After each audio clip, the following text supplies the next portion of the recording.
Introducing YouTube memberships, a fun way to support the channel while getting some exclusive perks. Click the join button to become a member now and get benefits like badges next to your name on videos, behind-the-scenes photos, advantages during the live trivia game, discounts on merchandise, private one-on-one video chats, the ability to request future video topics, and exclusive 8 to 10 minute videos on the history of the NFL. And now, on with our feature presentation. Flex scheduling is something that happens all the time in today's NFL. In short, if you don't know what flex scheduling is, it is when either the league or the TV network decides to switch a game to a different time slot than the one it was originally intended for. We see this with games getting moved from Sunday Night Football to 1 o'clock, or vice versa, or even something as simple as a game getting moved from 1 o'clock to 4 o'clock. There are a few reasons for this that you can probably think of.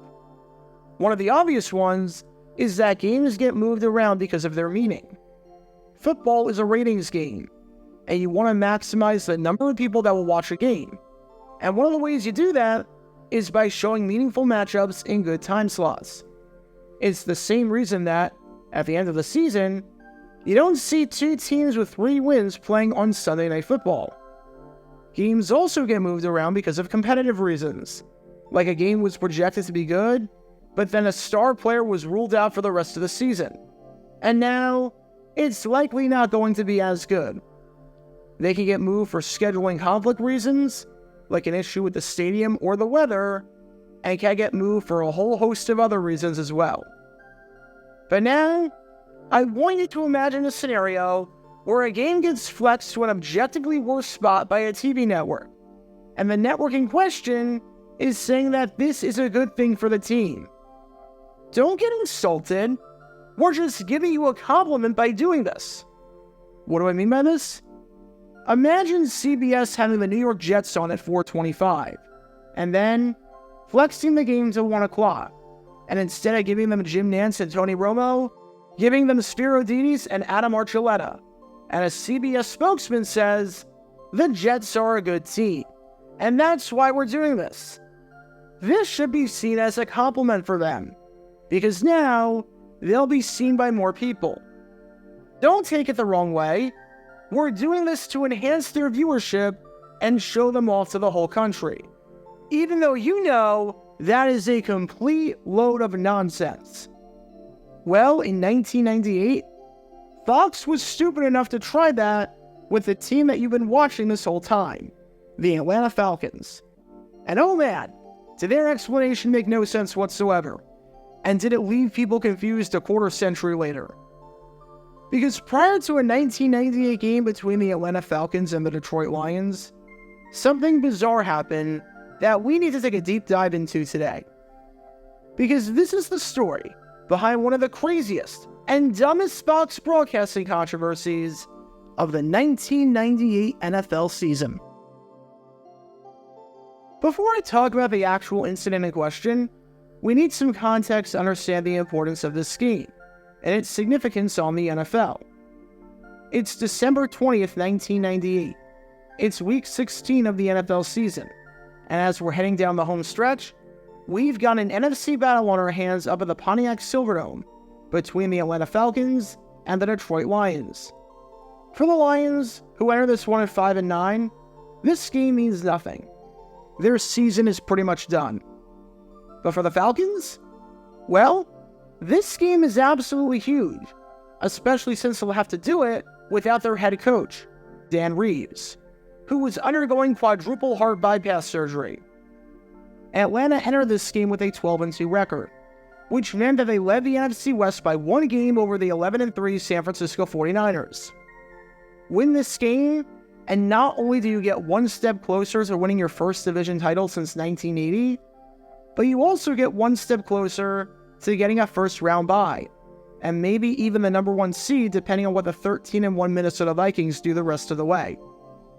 Lose this game, and the battle for the NFC West might become a dogfight, and you might have to play an extra round of the playoffs and not have the possibility of having everything run through the Georgia Dome.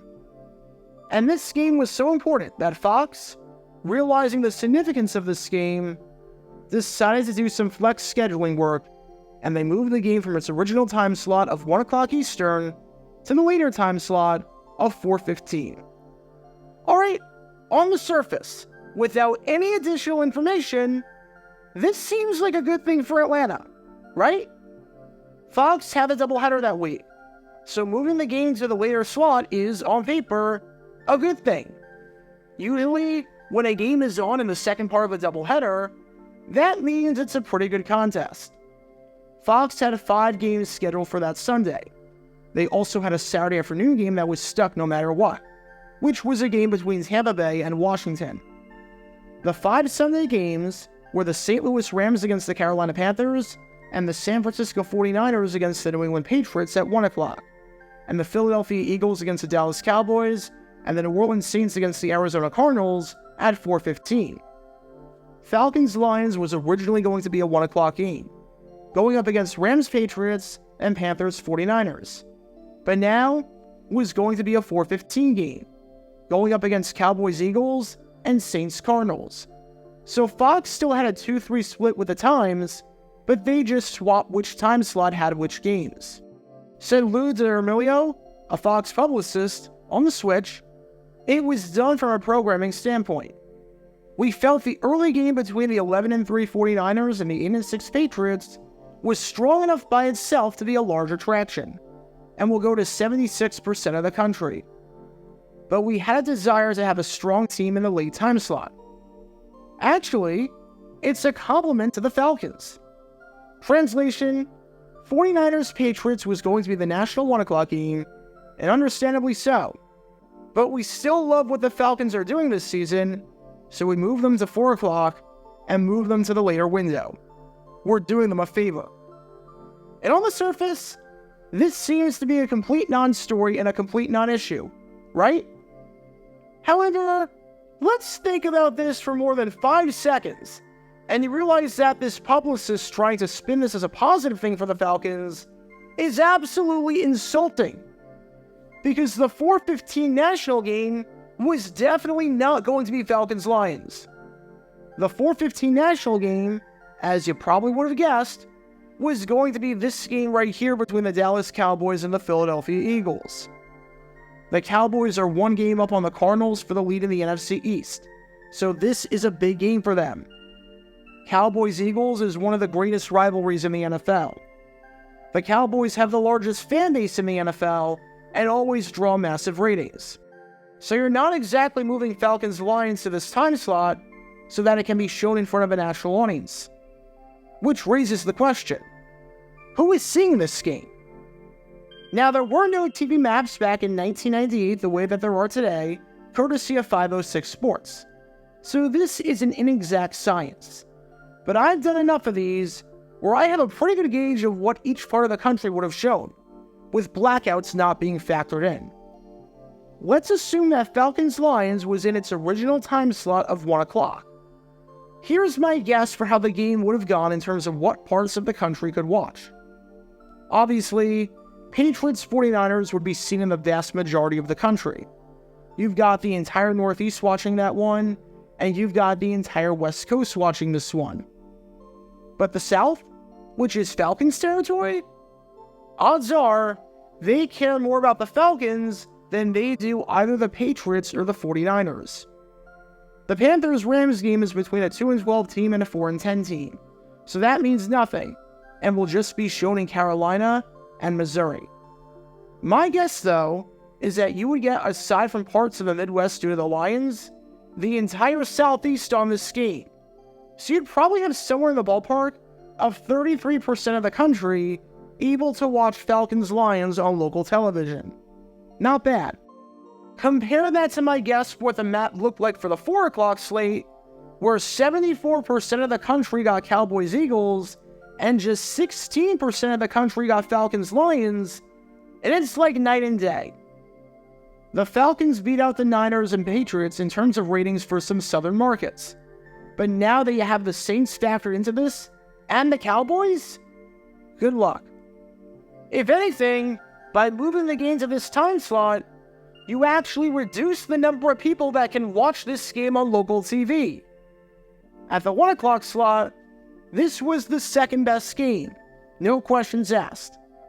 But at the 4 o'clock slot, not only is it probably not the second best game, as the Saints are fighting for a playoff spot and the Cardinals are a game out of the NFC East, but there's way more competition in the southern markets. It's like telling someone that they can have 2 slices of pizza, and then saying, never mind, you can only have 1, and you have to race this guy right here to get that slice, and acting like you're doing them a favor. How is being seen by less people a good thing? How can you possibly spin it that way, Fox? Number 2, this is a compliment to the Falcons? You know how I know that's a complete load of garbage? Because the announcing team for this game was Ray Bentley on play-by-play and Ron Pitts on color commentary. Fox had 6 games that week. Want to know where that crew ranks on the food chain? Number 6. It was the lowest crew on the depth chart. Today, it's the equivalent of a CBS game getting Tom McCarthy, Hall of Famer James Lofton, and Jay Feely. There is nothing flattering about that.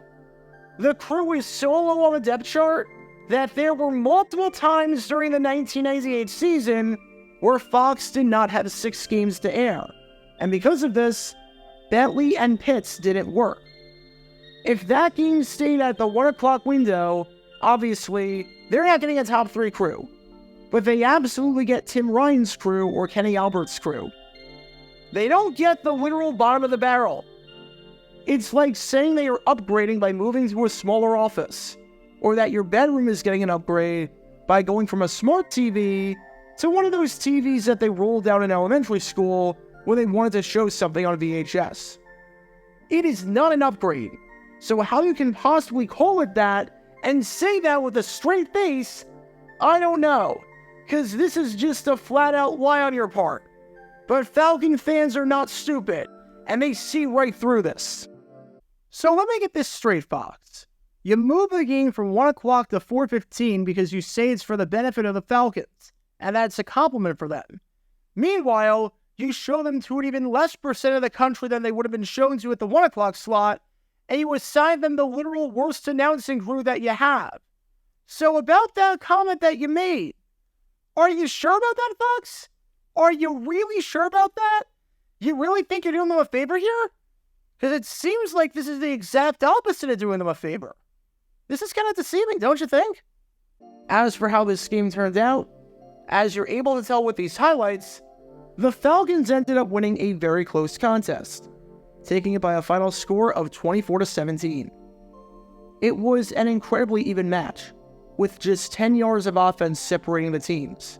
But even though the Falcons trailed 17-10 entering the final quarter of play, Atlanta scored the final 14 points of the game, and their defense allowed no first downs and forced 2 turnovers in that final period to put the game on ice. It was a great win, and it was an inspiring win considering what their head coach was going through. This one was for Dan. As a side note, to learn more about that 1998 Falcons team, you can do so by clicking the card in the upper right corner. But it just stinks that no one was really able to watch the game because of Fox's stupidity that they decided to mask as doing them a favor. It's like if you sucker punch me and then say, "You're welcome, I just did you a favor. Take that as a compliment." Like, no, that cannot possibly be construed as a good thing. And Fox sort of did that here with what has to be an incredibly backhanded compliment when you consider the circumstances. Because the lesson here is simple. Just because you think you're giving a compliment doesn't mean you're actually giving a compliment. Just because you think you're doing something good doesn't mean you're actually doing something good. Because in 1998, Fox did the dirty birds dirty. Get your official Jaguar Gear 9 merchandise by going to jj9shop.com, and be sure to like and subscribe, as it really helps the channel out a lot. Join me every Wednesday night where we'll play NFL Trivia for cash prizes at 9 p.m. Eastern over on Twitch. To learn more about the history of college football, subscribe to Jaguar Gator 8. To learn more about the history of Major League Baseball, subscribe to Jaguar Gator 7. Also, special thanks to all of our Patreon supporters for helping out the channel. Your support is greatly appreciated. See how you can become a patron and request future video topics in the description below.